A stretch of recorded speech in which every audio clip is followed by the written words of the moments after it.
நெகேமியா ஜெபிக்கிறார். நெகேமியா அந்த இடத்துல ஏன் உபவாசம் போட்டாருன்னா, நெகேமியா ஒரு நல்ல பொசிஷனில் இருக்கிறார்.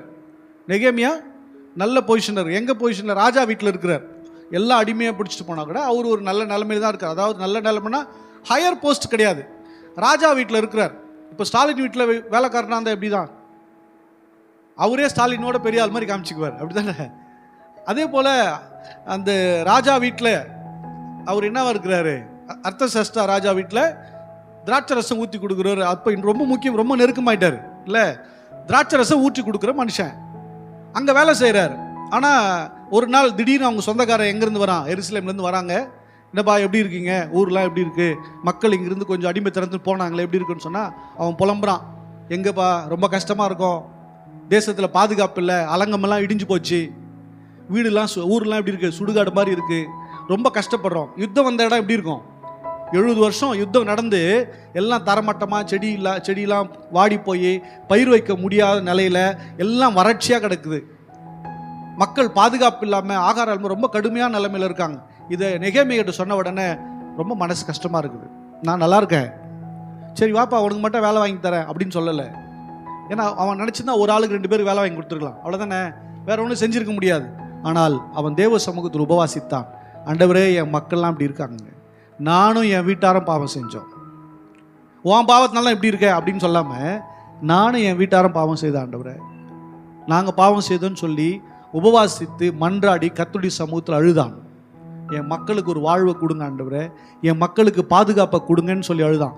அவன் அதிக நாளாக இப்படியே உபவாசித்து சமயம் கிடைக்கும் போதெல்லாம் உபவாசித்து தன் மக்களுக்காக அழுதான்.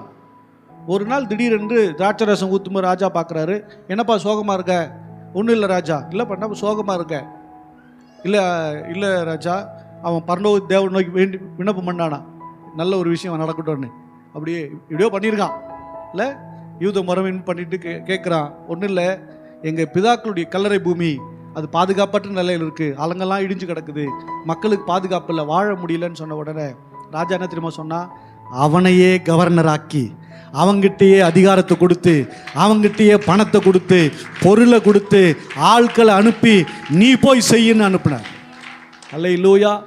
தேசத்து ஜனங்கள் மேலே யார் ஒருவனுக்கு பாரம், உண்மையான பாரம் இருக்கிறதோ, உண்மையான அக்கறை இருக்கிறதோ, ஏழை மக்கள் மேல் உண்மையான அக்கறை இருக்குதோ, பாவத்தில் இருக்கிற மக்கள் மேலே யாருக்கு உண்மையான பாரம் இருக்கிறதோ, கர்த்தர் அவர்களையே அதற்கு அதிகாரியாக்கி, அவர்களுக்கே அந்த அபிஷேகத்தை கொடுத்து, அவர்களுக்கே அந்த கிருபையை கொடுத்து, அவர்களுக்கே அந்த பொருளாதாரத்தை கொடுத்து, அவர்களுக்கே அந்த வல்லமை கொடுத்து தேவன் அனுப்பி வைக்க வல்லவராக இருக்கிறார். அல்லேலூயா. உங்களுக்கு தானாக வரணும். அது என் தேவனுக்காக ஏதாவது ஒன்று செய்யணும். என் மக்கள் இப்படி இருக்கிறாங்க, இந்த ஊரில் எத்தனை பிள்ளைங்க குடியில் இருக்கிறாங்க, கஞ்சாவில் இருக்காங்க, விபச்சாரத்தில் இருக்காங்க, பொல்லாத திருட்டு பழக்க வழக்கத்தில் எல்லாம் பொல்லாத மக்கள் அடிதடி சண்டையில் இருக்கிறாங்க. இங்கே மட்டுமா இருக்கிறாங்க, எவ்வளோ இடத்துல இருக்காங்க. உபவாசம் போட்டு என்னைக்காவது ஜோம் பண்ணியிருப்பியா? சபையில் வர குடும்பங்கள் அத்தனை பேர் ரட்சிக்கப்பட்டிருக்காங்களா? குடும்பத்தில் ஒரு சில நபர் ரட்சிக்கப்படலையே, சிலர் சபைக்கு வந்துக்கிட்டே ரட்சிக்கப்படாமல் இருக்கிறாங்க. அப்படி தானே வராங்க, கூப்பிட்டனால வராங்க, இல்லை மனைவி சாப்பாடு கொடுக்காதேன்னு வராங்க. இப்படி வரவங்க எத்தனை பேர் இருக்கிறாங்க? நல்லா கவனிங்க.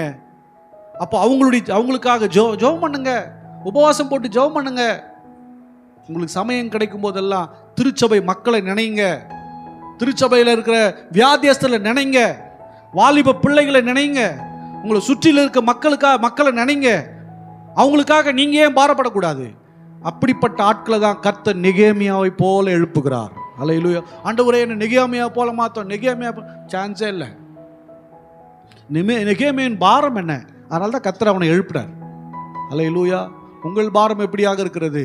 ஆண்டவரே, எனக்கு தாரும், பணத்தை தாரும், உயர்வை தாரும், இதை தாரும், அதை தாரும், எனக்கு மட்டும் கொடுத்துட்டே இருக்கும், கொடுங்க கொடுங்க கொடுங்க கொடுங்க ஆண்டவர், கொடுங்க ஆண்டவர்.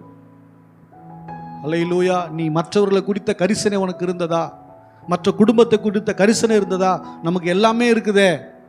2 புடவை கட்டிட்டு காலத்தை ஓட்டுறவங்க இருக்கிறாங்க, 2 வேளை சாப்பாட்டில் ஓட்டுறவங்க இருக்கிறாங்க, பிள்ளைகளை படிக்க வைக்கிறதுக்கு வழி இல்லாமல் எத்தனையோ பேர் இருக்கிறாங்க.